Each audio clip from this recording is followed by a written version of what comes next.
हम करेंगे क्या, एक्सक्लामेशन मार्क एंड इसकी जो फर्स्ट है इसके ऊपर इमिट एब्रीवेशन, इस पर क्लिक करेंगे एंड देन हमारा एक बॉयलर प्लेट कोड हमें मिल जाता है।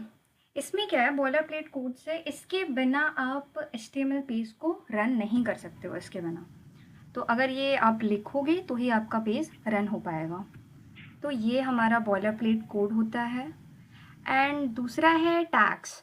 अब समझ लो टैग्स क्या होते हैं। अगर हम लोग टैग्स को समझें तो सिंपल, जो हमारा ये एंगुलर ब्रैकेट टाइप का, एंड इसके अंदर हम लोग कुछ भी लिख सकते हैं, ठीक है। इसके अंदर मान लो अगर हम लोग H1 लिख रहे हैं तो ये एक हेडिंग टैग है। एंड इसकी क्लोजिंग कैसे होती है, अब एंगुलर ब्रैकेट लगाया, स्लैश लगाया एंड H1 लिख दिया। अभी जैसे कि मेरा एक्सटेंशंस मैंने कुछ कुछ इंस्टॉल कर रखे हैं जिसकी वजह से मुझे ऑटोमेटिक वो लिख के आता है। एंड VS कोड में ये सारे बेनिफिट्स हैं हमारे। तो ये हमारा एक ओपनिंग टैग है एंड ये हमारा क्लोजिंग टैग है। तो ये होता है हमारा टैग्स। सेकंड है हमारा H1 से H6। अब हेडिंग टैग्स के बारे में डिस्कस करते हैं। हेडिंग टैग्स में अब जैसे हेडिंग टैग्स के लिए अब सबसे पहले तो यूजेस देख लो, हेडिंग टैग्स के क्या यूजेस हैं इसके।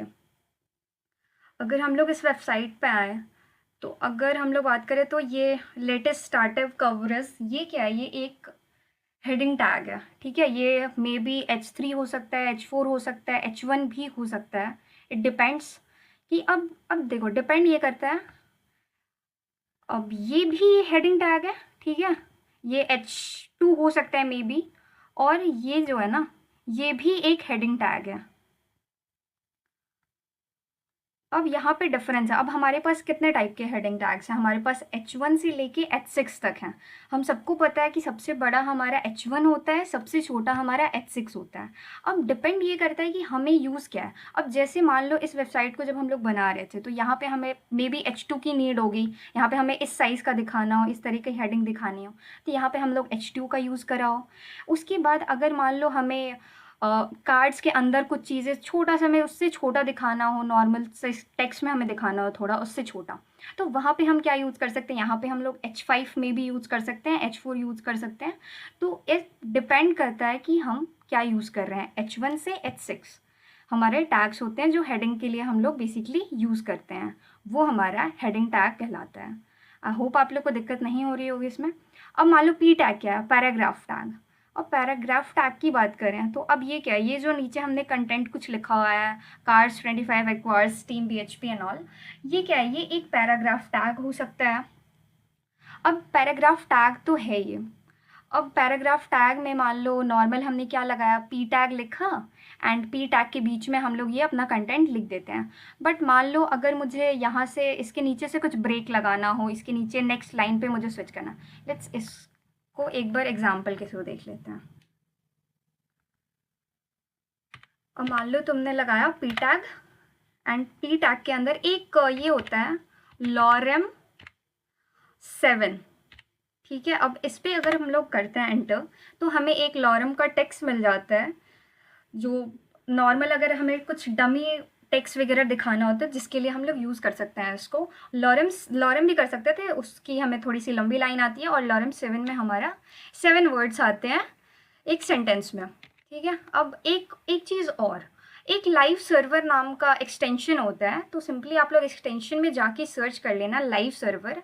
एंड लाइव सर्वर के बेनिफिट्स ये होते हैं कि जैसे पहले क्या था, हम लोग नॉर्मली रन एंड डेबग करते थे, तो हम लोग एक क्रोम पेज पे जाते थे और कुछ भी चेंज करते थे तो हमें क्या करना पड़ता था, रिफ्रेश करना पड़ता था। अब जैसे अब मैंने P टैग में लॉरम लगाया एंड देन इसके बाद अगर मैं जाऊँगी उस पेज पे तो वो शो नहीं होगा जब तक मैं रिफ्रेश नहीं करूँगी उस पेज को। बट लाइव सर्वर क्या करता है, वो ऑटोमेटिक रिफ्रेश हो जाती है। तो लाइव सर्वर आप एक्सटेंशन में जाना एंड लाइव सर्वर सर्च करना एंड वो आप इंस्टॉल कर लेना लाइव सर्वर, राइट क्लिक करना, यहाँ पे ओपन विद लाइव सर्वर कर देना, ये आपके लाइव सर्वर पे रन कर जाएगा ये आपका पेज। अब क्या है, हमने P टैग लिखा था, ओके। P टैग के अंदर क्या है, P टैग के अंदर हमने लॉरम की कुछ लाइंस हैं हमारे। अब मान लो मुझे ब्रेक करना है, मुझे यहाँ से एमिट के बाद मुझे चाहिए कि एक और लाइन आ जाए, दूसरी लाइन में दिखने लगे मेरा टेक्स्ट। अब क्या है, अब हम यहाँ पे दूसरी हमारी क्या है, इसके बाद मुझे दिखानी है इसको दूसरी लाइन में। मैं क्या करूँगी, मैं करूँगी सिंपली बी आर टैग का यूज़।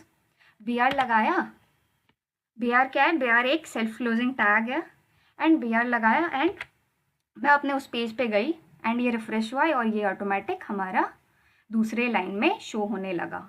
तो ये हमारा बी आर टैग क्या है, ये लाइन को ब्रेक करने का काम करता है हमारा B R tag. And paragraph tag, अगर मुझे किसी भी तरीके का कोई भी पैराग्राफ अपने वेबसाइट के ऊपर दिखाना होता है उसके लिए हम लोग पी टैग का यूज़ करते हैं। एंड अगर हमें कोई भी लाइन को ब्रेक करना होता है वहाँ पे हम लोग बी आर टैग का यूज़ करते हैं। ओके, एंड नेक्स्ट है हमारा, हमने पी टैग समझ लिया, बी आर टैग समझ लिया, इमेज टैग। इमेज टैग क्या करता है, अब इमेज टैग भी हमने देखा था बट एक बार और देख लेते हैं इमेज टैग को भी। अब देखो, नॉर्मली हम क्या करेंगे, IMG लिखेंगे एंड हमारे पास मिल गया। अब यहाँ पे दो चीज़ें हैं। अब यहाँ पे है SRC। SRC के अंदर आपको लास्ट क्लास में मैंने देखा होगा कि एक जो है ना इमेज मैंने अपने फोल्डर के अंदर पेस्ट करी हुई थी। तो आप फोल्डर के अंदर अपने कोई भी इमेजेस आप चाहो तो लगा सकते हो, मतलब पेस्ट कर सकते हो, रख सकते हो अपने फोल्डर के अंदर, ड्रैग एंड ड्रॉप कर लेना। एंड अदरवाइज SRC के अंदर आप URL भी दे सकते हो, किसी भी गूगल से अनप्लास या कुछ वेबसाइट्स होती हैं जहाँ पे इमेजेस, वहाँ की भी आप URL पेस्ट कर सकते हो यहाँ पे। और अपने अगर फोल्डर के अंदर भी कोई इमेज रखी हुई है उसे भी एज सिंपल एज दैट आप रख सकते हो। तो मेरे उस इमेज का नाम HTML कुछ करके था, HTML.jpg मेरे इस इमेज का नाम है, जो कि तो SRC के अंदर क्या करते हैं, हम अपने इमेज का पाथ देते हैं। ठीक है, हमने क्या करा, हमने HTML.jpg लगा दिया। अब हम सेव करेंगे एंड अपने उस ब्राउज़र पे जाएंगे तो हमें ये दिख रहा है हमारा जो इमेज था जो हमने यहाँ पे लगाया हुआ था। इमेज तो हमारा शो हो रहा है, बट अब ना एक अल्ट है यहाँ पे, जो अल्ट एट्रीब्यूट है, जो अल्टरनेटिव टैग्स। अब मान लो ये कुछ मैंने अंडरस्टैंड समझा था, उस वो इमेज हमारी किससे रिलेटेड है, कुछ HTML CSS और JS के बीच में क्या उसके बेसिक्स क्या है, मतलब मान लो अगर बेसिक अंडरस्टैंड, ठीक है।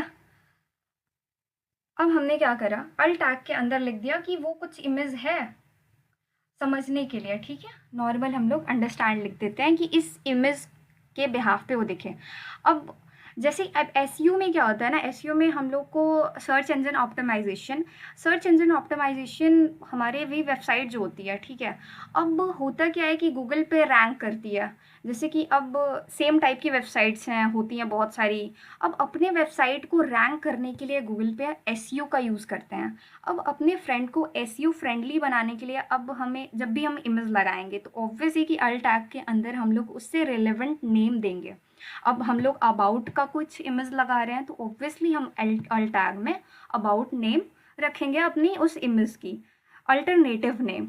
एक तो ये बेनिफिट है, दूसरा ये बेनिफिट है, अब मान लो ये तो हमने लिख दिया SEO पर्सपेक्टिव से एंड ऑल, बट अगर हमारे इमेज का कुछ पाथ नहीं मिल रहा, ठीक है, अब मान लो ये मैंने L हटा दिया यहाँ से, अब तो ये इमेज का नाम नहीं है, हमने इमेज तो दी है बट बाय मिस्टेक कभी होता है कि वो इमेज लोड नहीं हो पा रही हो या हमारे पास से डिलीट हो गई हो या कुछ भी इशू हो सकता है।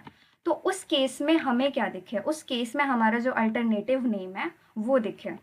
तो उसके लिए हम जाएंगे अपने ये पे। अब देखो इमेज तो नहीं है हमारे पास, क्योंकि मैंने क्या करा था, L हटा दिया उधर से, क्योंकि कभी कभी मिस हो जाता है ना, मान लो बाय मिस्टेक आप कुछ टाइप में मिसिंग हो गई या फिर कुछ इश्यू आ गए या फिर आपने कुछ गूगल से वेबसाइट्स उठाई हुई है और वो वेबसाइट से ही मान लो इमेज हट गई, और बट आपने उसका URL रखा है अपने वेबसाइट पे, अब 1-2 साल हो गए वो हट गई हुई है, आपको पता ही नहीं है उस इमेज के बारे में।